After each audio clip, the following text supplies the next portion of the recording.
What is going on, everybody? So this is the first of a series of short videos attached to longer research articles where I try to connect the work of major public intellectuals with futures and foresight, and that is the study of the futures, the field of study that this channel is all about. And very transparently, I'm doing this for two reasons. The first reason is that many public intellectuals are talking about the future, oftentimes without really being aware of the existence of that field of study that, well, studies possible futures ahead of us. So I think they could benefit from having a bit of connection to that field. And the second reason is that futures and foresight is still a very minor discipline in academia that really needs to get into the mainstream public debate. So I hope that these videos will push it into the mainstream a bit. So in this first video of the series, I will start from perhaps one of the most influential public intellectuals globally, Jordan Peterson. If one looks closely, Jordan Peterson's work actually has profound implications for the way we think about the futures. It really has a lot of relevance for futures and foresight, even if Jordan does not draw those connections explicitly. And that is why in this video I will try to do it by myself. What I'm going to do is I'm going to share with you some aspects of Jordan Peterson's work that I think are crucial when we think about the possible futures ahead of us. More specifically, I will focus on his work on archetypes and on why and how it is useful when we think about the future. I will not only explain his work, but also I will expand on it. In fact, I will use concepts from futures and foresight to fill the gaps where I think his work misses the mark. As mentioned, this video is a shorter version of a longer research article. The article appeared on Medium Predict, so if you want to read more about why and how Jordan Peterson's work is relevant for the future, do definitely check it out. I'm going to paste it in the description box down below. In this video, I'm just going to give you an appetizer of that. And before we start, I'm not going to criticize Jordan or those against him in any way. In this video, I'm just going to explain and expand some of his arguments, those that I think are more relevant when we study the futures. With that, let's jump right in. Jordan's intuitions about archetypes are relevant when we think about the futures, because his idea of archetypes is nothing more than never-changing images of the collective past, present, and futures. But let me be more specific on this. In his first book, Maps of Meaning, Jordan Peterson identifies four major archetypes, which he calls myths. These archetypes have recurred and continue to recur over history and across different cultures. That is what I mean when I say that they represent the collective past, present, and futures. The four types of archetypes or myths are myths describing a current or pre-existing stable state, myths describing the emergence of something anomalous, unexpected, threatening, and promising into this initial state, myths describing the dissolution of the pre-existing stable state into chaos, and myths describing the regeneration of stability. For Jordan Peterson, because these archetypes represent the spectrum of future possibilities, they act as guidance, and that is, we orient and change our actions in the present with respect to which of them we assume is occurring and or will continue to occur in the future. Now, the idea that we should orient ourselves by imagining a multiplicity of futures of the environment around us is actually also one of the key principles of future studies. In fact, Jordan's four archetypes are really similar to what we call in future studies the four scenario archetypes, or four generic futures. The notion of scenario archetypes was originally developed by Jim Dator, a well-known proponent and scholar of future studies, over several decades thanks to his experience as a facilitator of foresight workshops. During his foresight work, Dator noticed that individuals tend to have four recurring views of what the collective future may hold, and he called those alternative views scenario archetypes. These are continued growth, collapse, discipline, and transformation, which he named in this manner according to their respective underlying content, so to speak. Continued growth is a future of continuation and enhancement of the current trajectory, but also of the current problems of a society. Collapse is a future where the social system reaches its limit and collapses. Discipline is a future of social equilibrium. It can be a steady-state civilization focused on sustainability, but also a future governed by a tyrannical regime. And transformation is a future of radical departure from the present due to a transformative event or phenomenon, either spiritual or technological. Now, if we look closely, there is an astounding level of overlap between Jordan Peterson's archetypes or myths and Dator's scenario archetypes. Specifically, the first of Peterson's archetypes corresponds to continued growth, the second corresponds to transformation, the third corresponds to collapse, and the last one corresponds to discipline. This is a bit rough, of course, but the two authors refer to the same four archetypes, but they're unlikely to have been aware of each other's work.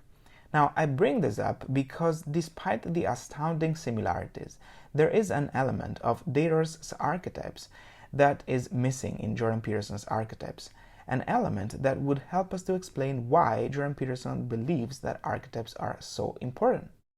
And that element is that Dator's archetypes are adapted to specific contexts and transformed into scenario narratives relevant to the individual or group of individuals that wishes to use them as guides to navigate the spectrum of possible futures ahead of us.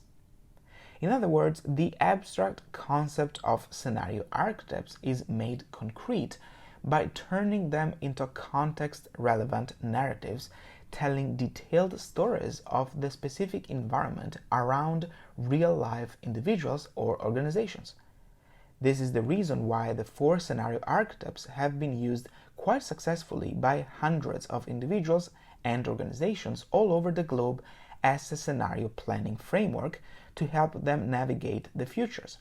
And by the way, if you want to know more about how this is done, you can take a look at this video. So, to sum up, Jordan Peterson's archetypes are super relevant when we think about the futures because they provide us with a blueprint on how to think about a range of possible futures ahead of us. However, by considering them only at the abstract level and by not making them context-specific, his discussion on this can be easily discarded as irrelevant and quite disconnected from our daily lives because it is only by transforming archetypes from their generic archetype forms into our own scenario narratives that we make them relevant, a process that the discipline of future studies has been involved with for decades. That is why I believe it is so important that Jordan initiates a discussion with future studies people. To make it clear that archetypes are relevant for our own future, I think it is super useful to explain that they have to be turned into a series of alternative scenario narratives of the close environment where we live. Okay, now besides scenario archetypes, there is another element of Jordan Peterson's work on archetypes that I think is super useful when we think about the future, and that is the hero archetype. Now, to understand this, we need to take a step back and look at his intuitions about order and chaos and about the relation between order and chaos and the hero. Let me explain. Although we can and should imagine the whole spectrum of collective futures ahead of us, as we have just seen, that does not necessarily mean we do so, especially if we have not been exposed to future studies. Most often, we imagine a simplified set of future possibilities, and that is, we imagine a binary set of abstract futures, the ideal future and the undesirable future. This is, of course, a blunt simplification, yet it is a simplification that does help us to navigate the uncertainty ahead of us, because continuously imagining the whole spectrum of collective futures would be a huge mental effort. Now, Jordan represents this somewhat reduced binary spectrum of possibilities with the metaphor of order versus chaos, which can be represented as a continuum, like this. For him, the ideal future is order. It is a controllable state, it is perceived as known, it induces hope and positive emotions. In short, it is an imagined world that allows the ideal self to express and thrive. While on the other hand, the undesirable future is chaos, it is an uncontrollable state, it is perceived as unknown, it induces fear and negative emotions. In short, it is an imaginary world that allows the undesirable part of the self to emerge. He also uses a significant body of evidence to demonstrate that the order and chaos dichotomy is really how we think about the future, no matter how blunt. For example, a piece of evidence is the existence of several archetypes across different cultures and times of history that stand for the two entities, such as the yin and the yang, the emperor and the destructive mother, and others. Another piece of evidence is that the human brain is divided into two hemispheres, one logical to process the known, left hemisphere, and the other creative to process the unknown, right hemisphere. But Jordan's real contribution is not in exposing the existence of this dichotomous system of representation of the collective past, present, and futures. Rather, it is in telling us how we should act within it, in our own personal life and when thinking about our own possible personal futures. To be more specific, Jordan believes that order and chaos in our environment are a consequence of the presence of order and chaos within us. As a consequence, each of us should find the right balance between order and chaos in our own personal life. This does not mean silencing either of the two. Rather, it means that we have to strive to maintain an acceptable level of chaos and uncertainty in our own lives, while also trying to achieve what we desire. This intuition is in turn motivated by his previous academic research. For example, in this article that he co-authored, it was found that individuals are motivated to keep uncertainty at an optimal level, not to do away with it. Most importantly, this intuition is also supported by another archetype, the hero. And this is where we connect the dots with the main point I'm trying to make here. The hero archetype personifies the successful management of order and chaos. It is a metaphorical person who sacrifices, who defines specific goals, who is not afraid of setting criteria for failure. Most importantly, Peterson believes that the hero is that metaphorical person who understands the whole mechanism of life and tries to navigate it.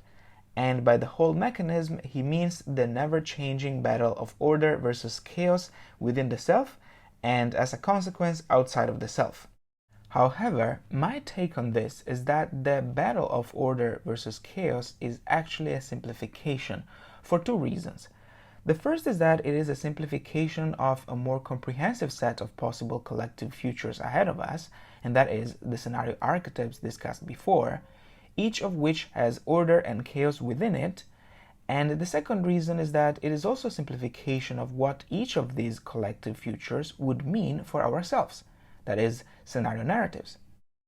So, to expand on Peterson, I would add that the hero is that metaphorical person who not only understands the never-changing duality of order and chaos, but also the full spectrum of future possibilities in which such duality can manifest, for both the external environment and the self. In other words, yes, the hero understands the whole mechanism of life and tries to navigate it, but whole mechanism should stand not only for the never-changing battle of order and chaos, but also for the full spectrum of possible futures in which that battle can manifest.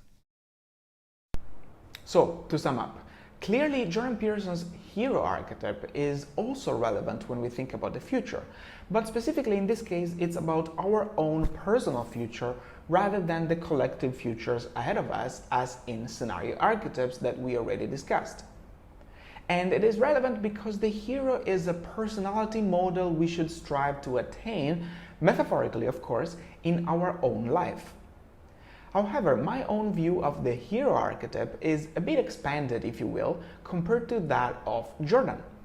Now, this, I believe, has profound implications for the way we teach individuals how to navigate future uncertainty. Let me explain why. During Peterson's future authoring program, which teaches people how to shape their future more actively, is all about striving to attain the attributes of the hero personality within our own life.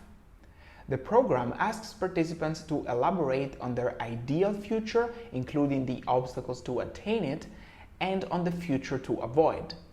Now, this is great, but, and this is where I would expand on his work, it also reflects the limits of the order and chaos dichotomy.